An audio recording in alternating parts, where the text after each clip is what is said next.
Chicago, on the shores of Lake Michigan in the state of Illinois, it is one of the largest cities in the US. Known as the Windy City, and for good reason, it is home to the Willis Tower, the magnificent mall shopping area, Navy Pier, and of course, the Chicago Bean.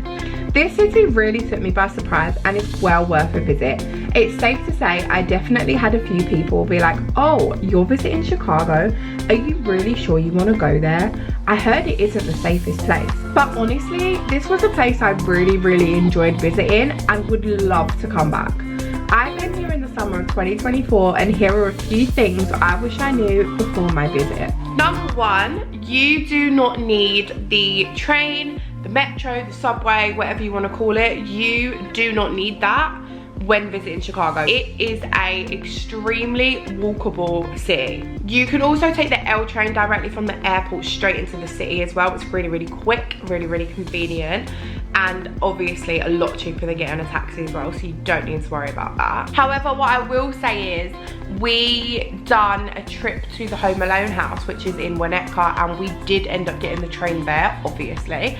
It was about an hour one-way journey on the train, so of course we had to. And honestly, it was really reliable. They even looked like the trains that you get to like Disney when we went to Paris, which was quite fun. They're the like big double-decker trains. But yeah, they were running on time, they were reliable. There was a lot to be said for the public transport compared to what we have in London and what we have in Greece right now. So yeah, very worth it. If you did want to take it, they're trustworthy, they're reliable. However, if you're just focusing in like the main city, you don't need to. Number two, this is kind of a bit contradictory to what I've just said, but also kind of agreeing. Take some time to get out of the city as well. So like I said, we went to Winnetka and we went to the Home Alone house. Now, this was kind of like a when in Rome situation. Like, we didn't know if we would be going back to Chicago anytime soon. Like, we always have our places that we will definitely go back to, but we didn't really think Chicago would be one of them. It would be more like a one and done for now sort of situation, because you know there's 50 states and we want to see them all. So we were like, right, we are going to give in to the touristy, the gimmicky hike, and we're going to look into going to the Home Alone house and we're going to make it happen. And that's what we did, and it was great fun. It is literally just a house in the street, but with a lot of people that have gone to Chicago, how many can say that you've done the Home Alone house? And Home Alone for me and my mum is just something that we watch every year at Christmas without fail. So we just wanted to do it. It was a little bit of like a gimmicky thing on our trip, but the whole point of this trip was we were doing absolutely everything that we wanted to do, because it was in the making for 2 years, so there really was no excuse why we couldn't do something we wanted to do.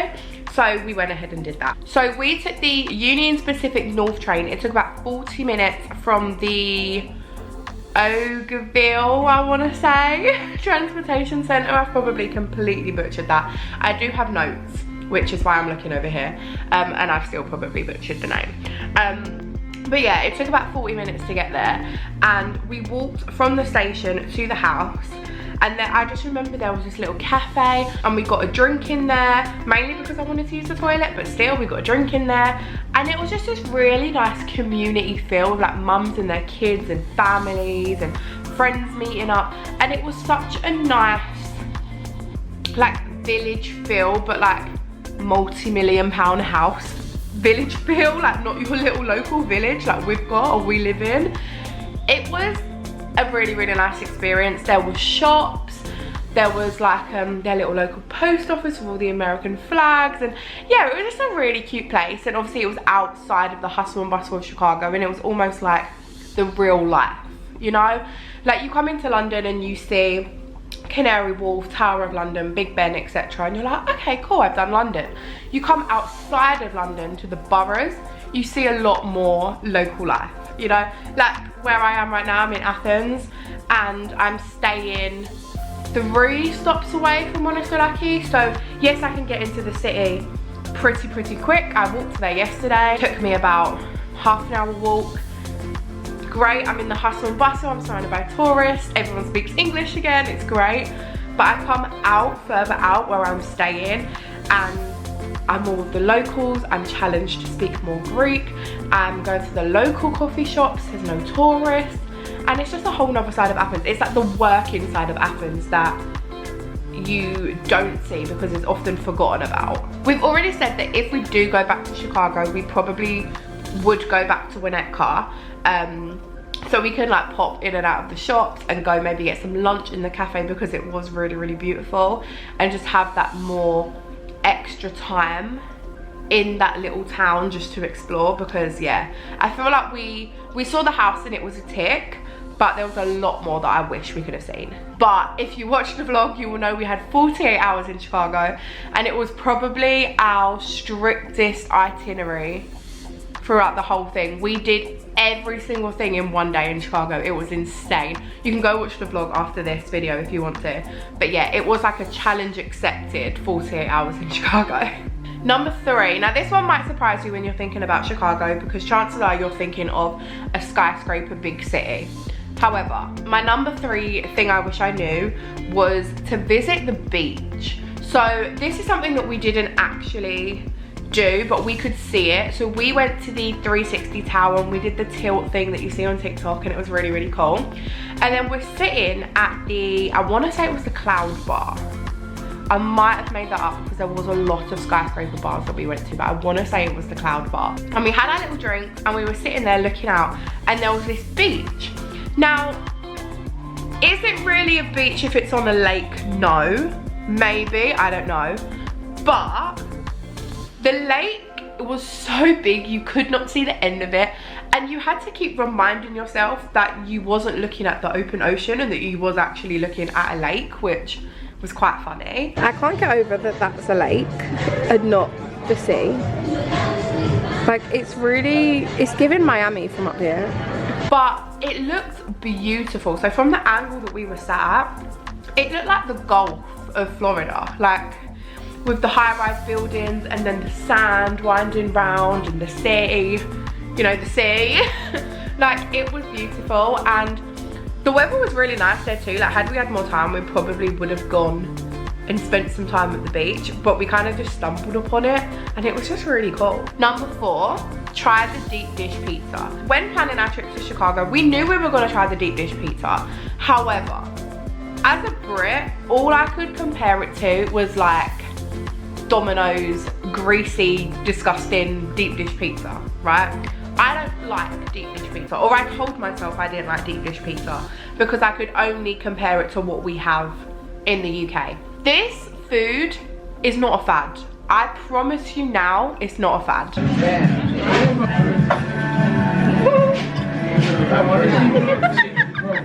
It's not overhyped, and it is definitely worth that all-important spot in your itinerary. We visited the Illuminati's one, and the pizza was just so fresh. Like, considering the base was like this thick and then the cheese was this thick, it was still so fresh, and it tasted really, really like freshly made and baked. Like, I'd rather not know how it was made just in case it's not as fresh as it tastes.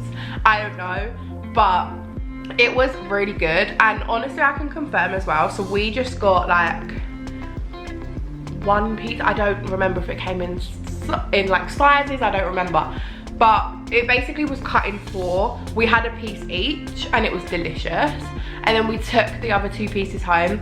I can confirm that the pizza tastes equally as good cold in a box at midnight, laying in bed, in a hotel bed with white bed sheets, eating deep dish pizza. I can confirm it still tastes really good. If you do go to Illuminati's, we also got the bruschetta, which I actually first saw on a video that Cara and Nate filmed, and I just knew, like, from that day, that bruschetta was in my itinerary and it did not disappoint.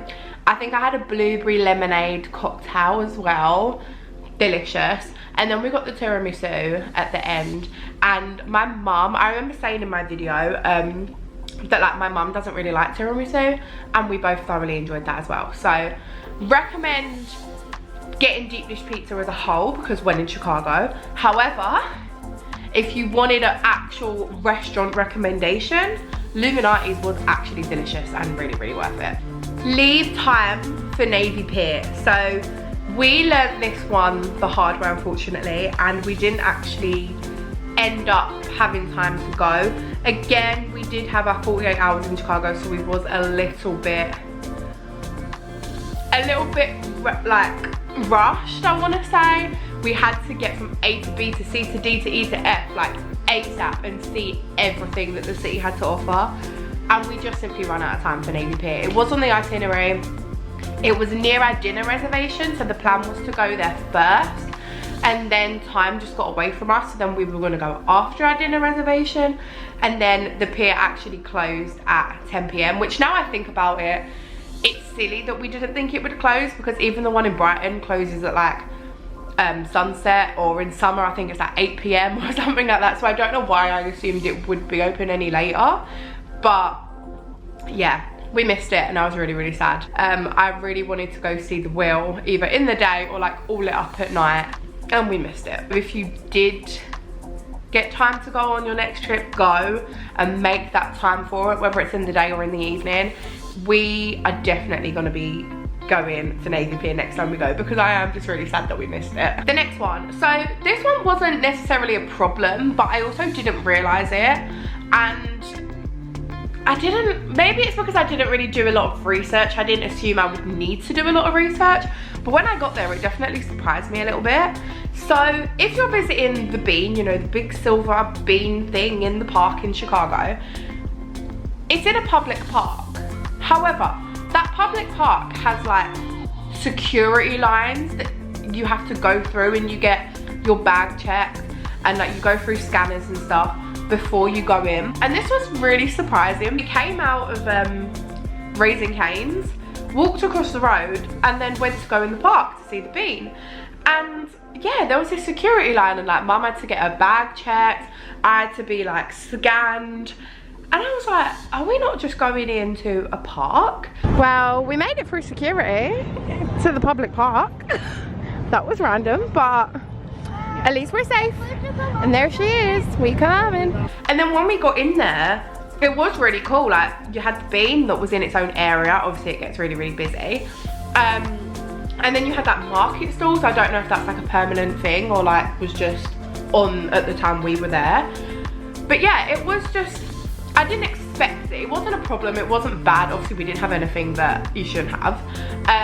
But I just didn't expect it. And then we came out and was like, right, next stop, we've got to go to the 360, let's go. And then we realised that there was a gift shop, and you know I can't resist a gift shop, and I can't say no, and I had to get a magnet. So then we had to go back in, queue up again, get bag searched again, just to go into the gift shop. Are we running late for the 360? Yes. Am I still gonna go in the park shop to look for a magnet and a sticker? Yes. Yes. We're gonna have to quick mark. And then we're gonna run. And like I said, it wasn't a problem. It really didn't take that long, considering we was in peak summer as well. But I can imagine if it was like a busy day, this would definitely take much longer than just rocking up to a park, walking in, seeing it, and then leaving. So just be mindful of that it might take a little bit more time than you thought. Especially because for us, we thought, right, we're gonna walk into the park, we're gonna go see the Bean, we're gonna get some cute pictures, introduce it on the vlog, and then we were gonna leave. We didn't realise that we would have had to go through the whole security thing as well. Number 7. So Chicago is actually known for its beautiful architecture, and a really good way that you can see this is a cruise. So specifically a sunset cruise. Me and my mum did, it was an unintentional sunset cruise. Like, we was going on a cruise, but it just so happened to be at sunset. And when I tell you, to this day, I've never seen anything more beautiful. Like, it's probably in my top 3.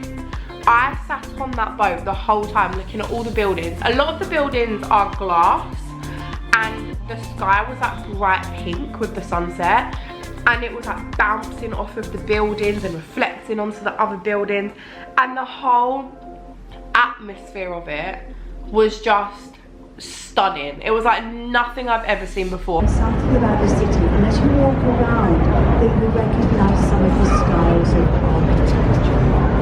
And this is coming from someone that's done a cruise in Paris, like the city of romance, the city of love. And this was just so nice. It was almost like a shame that me and my mum was on this like romantic cruise together. Like, we were living our best life, but I was like, damn, this is pretty special. This is really nice. But yeah, our cruise was like a narrated tour. The woman that was actually doing it was English as well, which is really funny.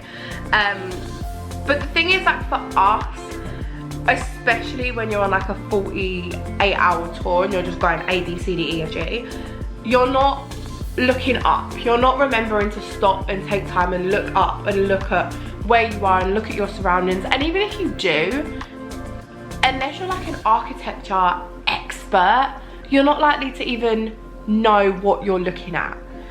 And so this was a really, really fascinating way to learn about some of the history of like the buildings and see how they were made, what companies are in there, why they was originally designed and made for compared to what they're used for now, how the city's progressed. Like, yeah, it was just a really cool experience, to be fair. And number 8, the final point. So I want to just do a disclaimer that this is not as dramatic as I'm about to make it sound. However, I really want to include it because I honestly do think it's important. If you are going to the 360 tilt tower for Instagram pictures, only for Instagram pictures, you're gonna be disappointed. Now, let me just emphasize. We went to the tilt tower and it was really, really fun. Obviously, we went up there, we had 360-degree views. We could take as many pictures as we wanted, sit there for as long as we wanted. We had a drink included with our ticket, delicious cocktails, sit in the bar. It was really fun. The one thing that I wanted to add on to the ticket was the tilt. So you know the video that all these videos were going viral on TikTok when we were booking it, and it's essentially like a glass wall, and you hold on to the handles and then you look out and then it tilts forward, and it does that twice. I've seen some really, really cool TikToks of this, and I was thinking, oh my god, like I could set up my phone in the background, I could take pictures. I didn't know how it was going to work, but I'd seen a lot of content on this. It's where I found it at the end of the day, was on a TikTok. And obviously I have my travel pages that I love posting fun things on that I want other people to do. And I was like, yeah, cool, we're gonna get some really cool pictures. Like, where else do you know that the tower tilts, that we'll get good pictures and TikToks and videos and whatever? You couldn't.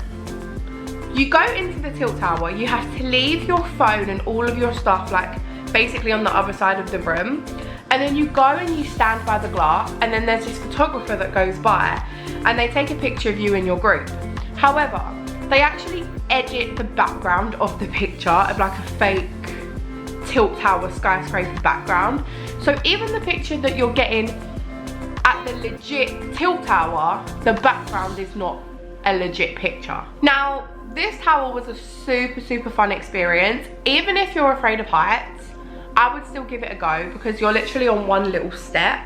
You're completely secure, you can hold on, and they said that if at any point you feel like shaky or you don't feel very safe, you just don't like it, you can just take a step back. They did it twice, and honestly the first time I was like, because I don't necessarily have a fear of heights, but I have a fear of like feeling secure. So like, you know, like spiral staircases with holes, oh my god, my legs go like jelly.